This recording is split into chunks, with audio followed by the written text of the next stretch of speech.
Hello and welcome to my channel. इस video में हम डिस्कस करने वाले हैं नॉलेज मैनेजमेंट प्रोसेस के बारे में। इसके 3 मेन स्टेप्स होते हैं: क्रिएट करना, शेयर करना और यूज़ करना। सबसे पहले क्रिएटिंग में हम आए तो नई नॉलेज को ये बनाना या डिस्कवर करना। ठीक है, अब ये कैसे करते हैं नई नॉलेज को discover, create? Research paper, experience, innovation, observation, idea से नई नॉलेज क्रिएट होती है। अब आप एग्जाम्पल देखिए, रिसर्च पेपर लिखना, नई लाइब्रेरी सर्विस बनाना, टीचर का न्यू टीचिंग मेथड बनाना और न्यू टेक्नोलॉजी को डेवलप करना। अब आप इसको की पॉइंट्स किस तरीके से याद रखेंगे? नई ideas, innovation, learning from experience, problem से सोल्यूशन निकालना, इसको हम क्रिएटिंग में रखेंगे। ठीक है, अब शेयरिंग का जो अगला स्टेप है, पहले हमने नॉलेज को क्रिएट किया, फिर उसे शेयर करेंगे। तो नॉलेज शेयरिंग क्या है? जो नॉलेज हमारे पास है उसे दूसरों तक पहुंचाना। अब ये कैसे करते हैं? Communication, discussion, training, seminar, workshop, digital platform के थ्रू नॉलेज शेयर होती है। Example: seminar, conference, workshop, training, staff meeting, email, WhatsApp, Google drive, institutional repository.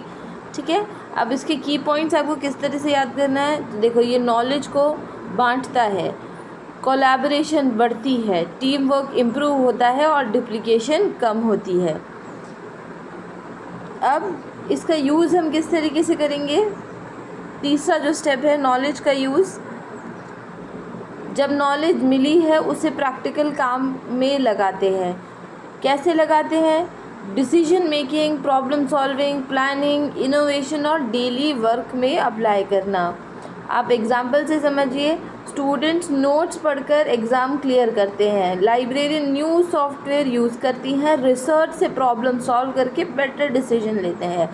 Knowledge apply करना, प्रोडक्टिविटी बढ़ती है, बेटर डिसीजन और गोल अचीव होता है। इसके की पॉइंट्स आपको क्या याद रखना है कि देखिए, यहाँ पे आपको नॉलेज अप्लाई करना है, इससे आपकी प्रोडक्टिविटी बढ़ेगी, डिसीजन मेकिंग अच्छा होगा और अब गोल अचीव होता है इसमें।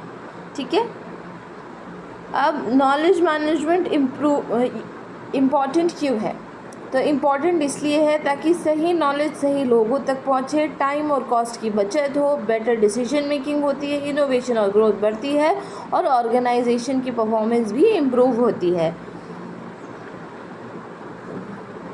इसे अब आप इजी फ्लो में समझिए। सबसे पहले आता है क्रिएट। नई नॉलेज क्रिएट हुई, शेयर हुई, दूसरों के साथ बांटी और लास्ट में यूज़ किया तो काम में लगाया। क्रिएट, शेयर, यूज़, ये एक इफ़ेक्टिव नॉलेज मैनेजमेंट है। अब आप सुपर सिंपल एग्जांपल से समझिए कि टीचर ने न्यू टॉपिक्स पर नोट बनाए, क्रिएट किए, स्टूडेंट को शेयर किया, स्टूडेंट से पढ़कर एग्ज़ाम में यूज़ किया। ये एक नॉलेज मैनेजमेंट प्रोसेस है। इस वीडियो में बस इतना ही। अगर आपको कोई भी क्वेश्चन हो तो कमेंट सेक्शन में ज़रूर पूछिएगा, मैं ज़रूर आंसर करूँगी। Thank you and have a good day to you.